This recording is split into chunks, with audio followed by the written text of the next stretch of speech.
maraming taon. Di na tayo nagkita. Ang kasikatan nila sa Pinas, umabot din sa ibang bansa.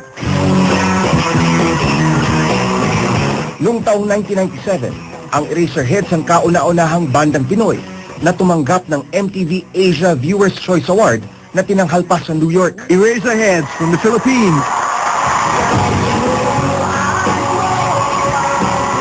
Mabuhay ang Noipi!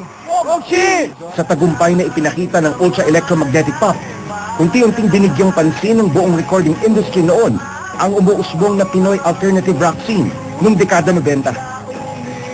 Siguro masasabi ko sila yung nag-spearhead ng another band invasion during the 90s. Nung lumabas sila, ang daming nabuksang pintuan para sa ibang banda. So nung lumabas yung Eraserheads, halos lahat ng record company nag-sign up ng kanilang Eraserheads. Pero iba raw talaga ang karisma ng Heads.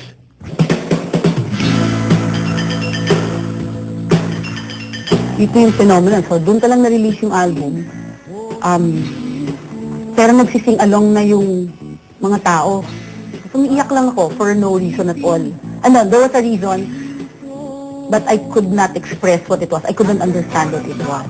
May naalala ko, underwear ng girl sa Marine, Pampanga. Binato niya, tinanggal niya. Binato niya kay Ellie. Sa banda ko si Marcos and Buddy, and may iba kaming bandmates. We were in a band called The Curfew. Tapos kabanda ko naman si Ellie sa Sunday School. Nung umalis yung bandmate namin, nag-merge kaming apat. So, that was around siguro 1989 sa UP. Little goals Parang gusto lang namin makatugtog properly. We were all self-taught musicians. So when we were finally sounding like a band, gusto namin mag-gig. Maganda yung eksena sa UP nun. Mula sa pelikulang Eraserhead, nanggaling ang pangalan ng banda na nabasa nila sa isang magazine. Nakakapa kami kasi fresh out of college kami. Nasa thesis stage kami nun Pero na-record na namin yung album. Tapos nung lumabas na, may schedules na kami. May choice na, tuloy ba natin yung thesis o rock and roll? So, rock and roll na. Parang ganun. Ilang ikaw pa ba ang Sa mga kantang tulad nito, nakilala sa UP nang unti-unti ang Eraserheads. Dito sa UP, at least no time nung early 90s, maraming venues na pwedeng tugtugan at maraming events that happen almost every year. At yung show lagi sa library, Elvis series, regular yon. Isa sa madalas na lang tugtugan noon sa UP ay ang Where is Elvis concert series ng artist na si Romeo Lee. Oo, sili kasi. Sili nagbigay ng gahit. Oo. Sili promoter yun sa UP Magaling magbenta si Leo. Oo, sabi, ba't tayo tututog sa Econ? Okay pala tayo sa Fine Arts, di ba? Parang madali lang pala doon. Sabi niya, complete na lang. Kanta ko Wild Thing, Kakata siya ng Wild Thing, saka Why Don't We Do It On The Road, or kung anong gusto mo kantahin mali, sige, tutugin namin.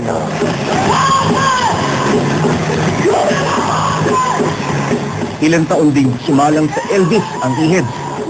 Karaniwan, sila ang bumaback up kay Lee habang kinakanta nito ang rock classic na Wild Thing. Ayon pa kay Lee, bit-bit na rin ang Heads sa mga probinsyang pinupuntahan niya. Dito niya nakita ang kakaibang hatak ng banda sa masa. Hindi sila, yan ang mga kanta ni Eddie, pasok lahat sa mga tao, lalo na sa probinsya, mga kabataan, mga lyrics niya, madaling magaang lang sa na suwabe, na hindi tulad ng mga galit, na hindi naman siya nagpapa-impress na yung gusto niya lang na nasa lyrics, nasa melody.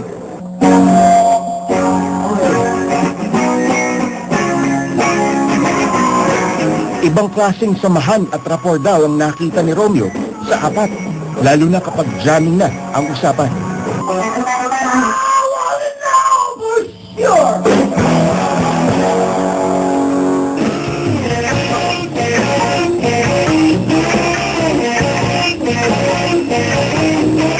Ang kakaibang hatak ng Heads, nakita rin ng mga may-ari ng sikat na underground rock bar noon na Club Red. Pero sa unang salang daw ng Eraserheads, hindi sila tunog rockstar. Ang alam ko at that time, parang halos na-reject sila and all the other bars they went to eh. At that time, hindi pa masyadong uso yung original music. Nung una ko narinig silang live, medyo, okay, they can do some improvement, pero understandable. Yung gamit naman nila, bugbog na eh. Anong tunog? Paano? Medyo nag-out of tune, bumibilis, humihina, no? Pero despite that, nasisiro mo yung tugtugan nila eh. Fun eh. So you forget about, yung the crap that goes with it, right?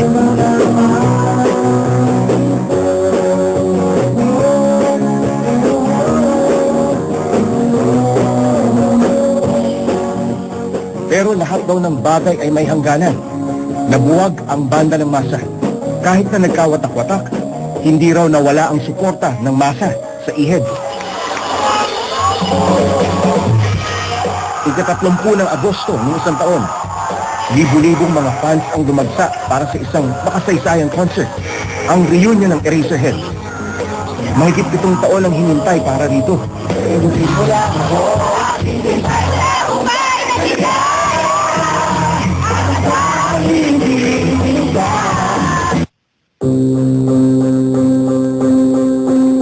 Pero sa di inaasahang pangyayari, biglang naudlot ang ligaya na inilaan para sa masa.